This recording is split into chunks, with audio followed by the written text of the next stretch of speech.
Så er jeg i luften med en køjlebygningsvideo. Jeg vil prøve at bygge en køjle på min Kayfon Lite Plus on cam, så I ligesom kan få en fornemmelse af, hvordan man gør. Og jeg vil tage kameraet ned med det samme og komme i gang. Jeg vil bygge en 1,2 ohms køjle ud af noget 0,30 kantaltråd. Og så vil jeg putte vat i. Og det er sådan noget organisk vat nede fra IC-butikken. Og til at teste min ohm, der har jeg taget Varmo 5 med. Fordi den jo har ohmmåler indbygget i. Så den vil jeg bruge. Men man ser Kayfon Lite her samlet. Og når man skal bygge en køjle, så skruer man jo bunden af her. Og så får man adgang til selve indmaden her. Og her kan vi så skrue skorstenen fra. Hvis I har en tendens til at der er lidt fugtighed på den, så er det fordi, at jeg har sådan set lige optaget en video. Og der gik alt det galt, der kunne gå galt. Den var utæt, fordi at toppen ikke var skruet ordentligt på, og da det kom til stykket, der virkede køjlen heller ikke, fordi den hoppede af en af polerne. Så vi prøver lige igen på en lidt bedre måde. Men her ser vi i polerne, plus- og minuspolerne, og det er her køjlen skal vikles rundt om på begge sider og have kontakt. Det jeg bygger, det er egentlig en mikrokøjle, og måden man gør det på, det er ved at vikle det rundt om sådan en nålespids her, som jeg bruger, når jeg afmåler PGV-væske og smagstoffer, når jeg blander selv. Eller man kan bruge en tynd skruetrækker. Ulempen ved at bruge nålespidsen her, det er jo, at spidsen altså er syleskarp. Den borer sig lige igennem huden, hvis det er, at man rammer. Og det vil vi selvfølgelig helst undgå. Men lad os komme i gang. Jeg tager noget 0,30 kantal her.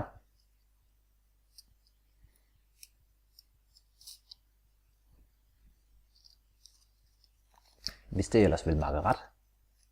Og det vil det. Og så kan man vælge at vikle det fra hinanden, eller man kan tage en neglesaks, en bidetang, en almindelig saks, eller noget til lige at dele det. Sådan der. Så sidder jeg med det her. Og så er min umiddelbare vurdering, at den skal have... hvad skal den have? Den skal have en 7-8 reps rundt om her, for at fungere optimalt omkring 1,2 ohm. Som sagt gik alting jo galt lige før, så, og der lavede jeg nemlig med 8 viklinger, så det satte vi på, at det også dur den her gang. Men jeg holder den på her, og passer på spidsen herude. Og så kører vi en 8 gange. 1, 2, 3, 4, 5, 6, 7, 8.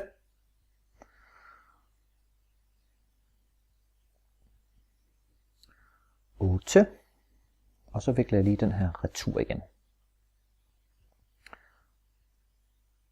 Sådan der. Så har vi sådan set en mikrokøjle her med 8 viklinger, som så lige blev reduceret til 7,5. Men det er sådan cirka her, hvor vi har 1,2 ohm. Og så skal vi så have sat den på vores base. Og for at have et underlag at bygge på, ikke at det er verdens bedste, for det synes jeg bestemt ikke det er, men i manglen er bedre. Sådan der. Og så skal køjlen så ligge ind over midten her. På denne måde. Så hvis jeg skulle sætte en skruetrækker igennem køjlen, så ville skruetrækkeren skulle den vej ind her. Så det skal vi så prøve at se, om vi kan få til at makke ret. Så jeg lægger køjlen her. Og så vikler jeg den ene leder rundt om den skrue der. Og skruer skruen fast. vil godt lige sige, at det at bygge det online her med et kamera helt tæt på, så man næsten ikke kan se, det gør kun udfordringen større, når man skal bygge sådan en coil her. Det er altså meget nemmere lige at stå og nørkle med det offline, hvor man kan have det op til øjnene, og man kan se ordentligt og så videre, så videre. Men grundprincippet er jo sådan set det samme. Og den anden leder rundt om den anden skrue, og stramme til. Sådan der. Så har vi sådan set køjlen sat på plads. Så plejer jeg lige at vride lidt i den her, for lige at få køjlen til at vende vinkelret på siderne eller på kanterne hernede. Sådan, og så trækker jeg min nålespids ud. De her ekstra ledere her, dem kan man jo så lige klippe af. Dem skal vi alligevel ikke bruge til noget.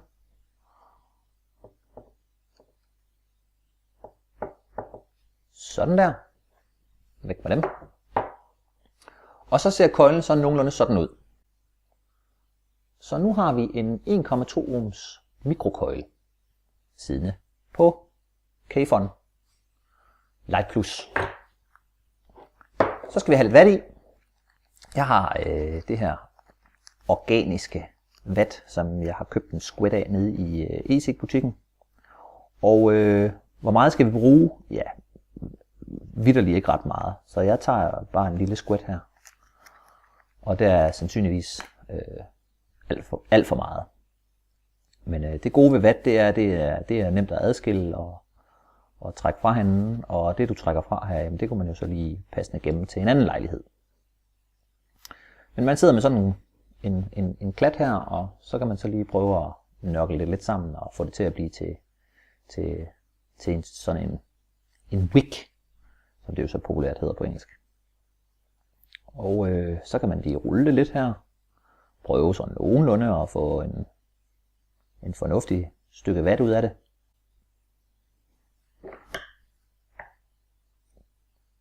Og lige klip det overskydende fra her.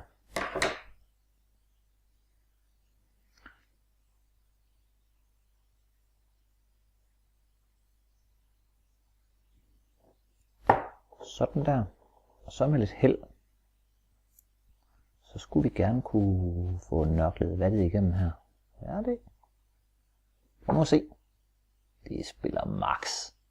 Se, hvordan det så fint glider igennem her. Det er jo simpelthen helt fantastisk. Faktisk er det lige før, jeg vil sige, at jeg egentlig selv synes, det er gået rimelig godt.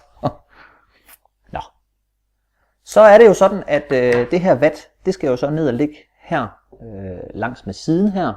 Men den skal ikke ned igennem og ligge i den lille udhulning, der er her. Fordi det er her, at Kayfon trækker væsken op, når man suger. Så det skal sådan set bare ned og ligge her. Og afstanden at bedømme, der plejer jeg at holde saksen sådan lidt på skrå her. Og klipper sådan lidt ind over her. Sådan cirka der. Det tror jeg måske ikke er helt skidt. Så skal det bare lige ned og røre ved bunden her. Det tror jeg ikke var helt dumt, det der. Og den anden side klipper vi der. Og det skal også bare ned og ligge her. Se. Sådan der. Det var slet ikke dumt. Men lad nu være med at aktivere batteriet på nuværende tidspunkt. Fordi vat, det brænder bare. Så væder vi det lige lidt op her. Så er det til at arbejde med. Giver det bare lige ganske lidt her. Ned på køjlen også. Nu er vattet fugtigt. Og så kan vi prøve det. Masser af damp giver den. Rigtig, rigtig fin med damp. Og det sprutter og spræller ud over det hele. Det er lige som det skal være. Og jeg skal da ikke betvivle, at der er sikkert nogen, der er bedre til at bygge det her end jeg. Men indtil videre, så ser det lovende ud. Og så kan vi så begynde at samle skorstenen her. Og der ligger køjlen med og sprutter og sprætter, ligesom den skal. Og så kan vi samle skorstenen, som sagt. Sådan der. Og så resten af Kayfon skruer vi på her. Og så skal man selvfølgelig lige sørge for, at den er tæt her, hvor den er samlet. Fordi hvis den ikke er det, og der kommer den mindste smule luft ned fra O-ringen heroppe i toppen, hvor drip-tippen den er monteret ovenpå her. Hvis der bare er den mindste smule utæt, så begynder væsken, når du har fyldt den, at løbe ud af hullet her, eller også løber det ud mellem her eller ud i drip-tippen. Og det vil vi ikke have. Så sådan er det. Og så er det ellers bare almindelig procedure med hensyn til opfyldningen. Ved at løsne og fjerne skruen i bunden her, påfyldningsskruen. Og så bare hælde væske på. Og konsekvensen, hvis den ikke er tæt og skruet rigtig sammen, inden man fylder væske på, jamen det kan ses med det samme.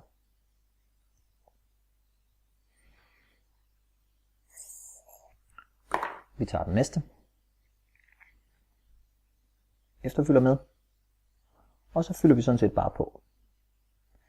Jeg plejer at fylde på indtil væskestanden, når den er sådan i nogenlunde lodret position. Når væskestanden kommer op over kanten her, så jeg ikke kan se luft mere. Det plejer at være deromkring, jeg plejer at stoppe. Og så har jeg egentlig pænt med damp til resten af dagen, og det meste af i morgen med os, sådan set.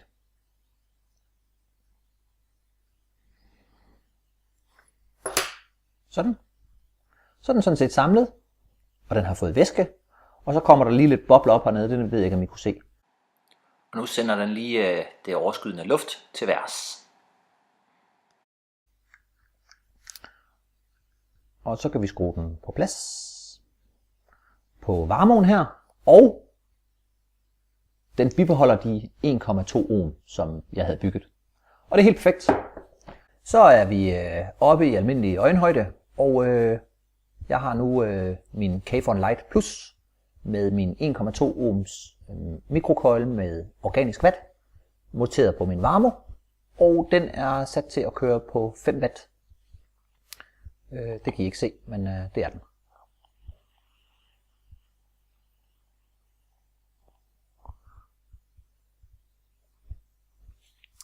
En rigtig dampmaskine, og den får smagen rigtig fint frem.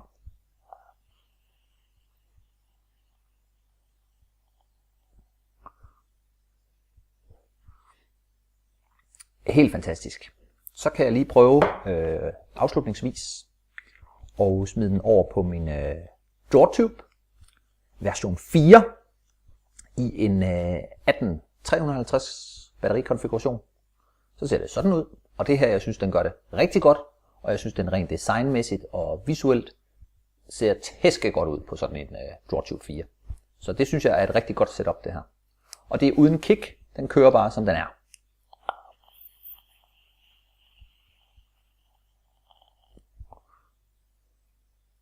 Og igen, masser af damp og rigtig meget smag.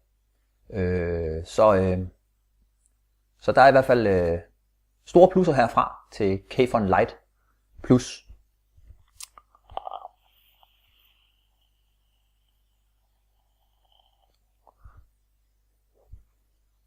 Men det var lige en lille byggevideo eller inspirationsvideo til, hvordan du kan bygge en coil i din Kayfon Lite Plus. Der er masser af videoer ude på YouTube, hvor folk demonstrerer, hvordan man bygger. Jeg vil sige, jeg er ikke en professionel køjlebygger. Det er jeg langt fra. Men jeg har prøvet det nogle gange på Kayfon her. Og så har jeg en AKT2, som jeg også har bygget køjle på. Men det fungerer lidt anderledes. Men jeg synes egentlig selv, at det blev et rigtig, rigtig fint resultat. Så tak fordi du kiggede med.